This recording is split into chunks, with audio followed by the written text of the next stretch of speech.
What's happening, guys? Welcome back to part 2 of the forum. Sad day for the WoW community. Once again, I'll tell you that Deus has disbanded officially. Yeah, you heard that correctly. They're gone. I'm hoping that the people who are watching this video tuned into part 1, which you can view on the channel, and subscribe while you're there. Okay, so during everything that I talked about in the previous video, the Ehor Ruth successfully destroyed Deus. There is some additional fallout during the entire drama that we found out that sort of went their own separate ways. A mage/priest couple they recruited. They were pretty shitty, but here's the thing. They were friends of Ruth, so here's another way how Ruth has manipulated them. Manipulated Carrie. She says, Carrie, invite these two people. He does it without question. So these guys are shitty, and you can tell that they're shitty. Like, they don't even need a trial to tell that they're shitty. And he just says, okay, my E-slut wants them in the guild, so I'll invite them in the guild, and they'll be core raiders. This painfully average holy paladin they recruited turned out to be Ruth's, quote, roommate, or also known as the dude she drove across 3 states to fuck, which is a huge, oh my fucking god, mindfuck moment when you think Carrie must have done this guy's vet interview knowing full well who he was. Which, there's so much controversy going on here. Like, I'm just on the outside looking in. I can't even imagine being in the center of all this shit. So, in conclusion, over the span of 4 weeks, just 4, they lost 3 guildmasters, 3 main tanks, and a whole lot of respect for all the other raiders that they used to call friends. After looking back, they're not surprised that most of the members ended up throwing in the towel and jumping ship when they could. Not many guilds out there survived 1 guildmaster or 1 main tank quitting, let alone 3 in a month.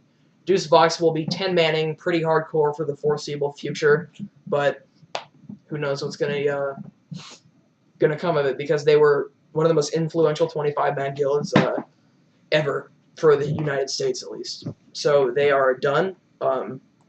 Once again, I will post the link to my information in the channel, so you can go ahead and read for yourself. The last segment is Ruth's Skype chat with on separate occasions with different people. She's talking about how, why is this guy so cute? I'm a nerd, don't date me, and all that crazy shit. She's talking to multiple people. While this whole thing is going on, she's fucking with other dudes.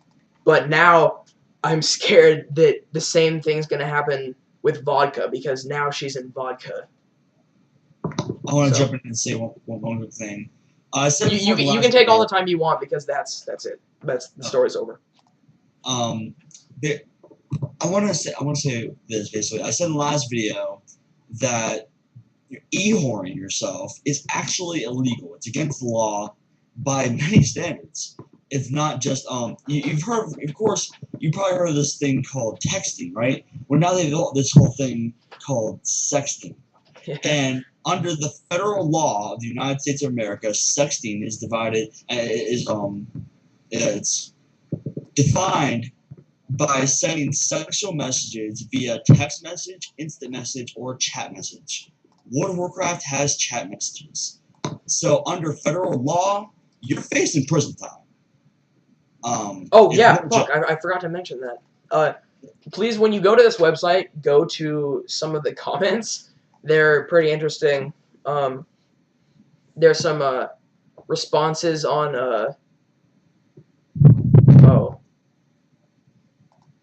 Now looks like there's another link on Arena Junkies about what really killed Deus. So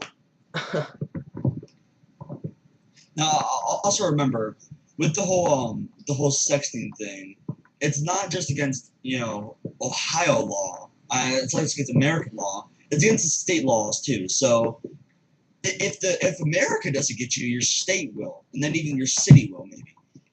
It's actually very easy to track down. Every WoW count can be tracked down by an IP address, Every vent account can be tracked down by an IP address. Every Skype, every Facebook, everything in the world, it all goes through your IP address. So by doing what you're doing, you're putting yourself open to prison, basically. And they have enough proof to prove that was you, because it's your character sending the messages. Unless you can prove that somebody else is on your account, like you were hacked or something, or your friend was on the account, you're pretty much fucked and you're going to prison. And I don't mean, 2 weeks of prison time and you're out. I mean you're facing years and years of prison time. In fact, recently in Ohio, there was this case, it was all over the news. A 36-year-old woman was sending sexual text messages. She was sexting a 14-year-old boy. And she's now facing 11 years in prison. No bail. Nice. Because that's on top of the sexting offense, it's also pedophilia because you're older. Yeah. So but, she's fucked. She's fucked for 11 years. I mean, if they get her, but I'm reading this. She's in jail. She's in jail now. What? I thought you were talking about the e-horror, Ruth. Never mind. Okay, so. Oh no. So there's another forum on Arena Junkies about the backstory behind everything, and it turns out that not only is it Carrie's fault, it's primarily Carrie's fault for letting this e-horror just grab him by the sack and totally mind control him. So there's this mage named Koopa, Kewpuh, and he was trying to make a name for himself on Mal'Ganis, where he had a swell time raiding with some friends from the Something Awful forums in the legendary guild, Elitist Jerks. So he's an Elitist Jerks. Things could have been better for him, but he did the best he could with what he had to work with. Eventually, he came to realize that he'd be better off playing a different class on another server, and thus Nerdshoe was born. Nerdshoe was a shadow priest, a priest on the Shadow Moon, and it's still Koopa, but he went to play with some real-life friends. Things went well until Shadow Moon All-Stars quit, and so Nerdshoe got invited to join a guild called Bloodshoe, which was dominating content, and then some things happened that don't affect the story too much, but drama, and then he went to Shattered Hand to play with Death and Taxes, another fantastic guild. I think Death and Taxes also disbanded recently as well. That's what I was hearing too. So then he went to another successful Shadow Moon guild, the Late Night Crew. And then Overrated was born. Overrated was an unstoppable PvE force for a long time.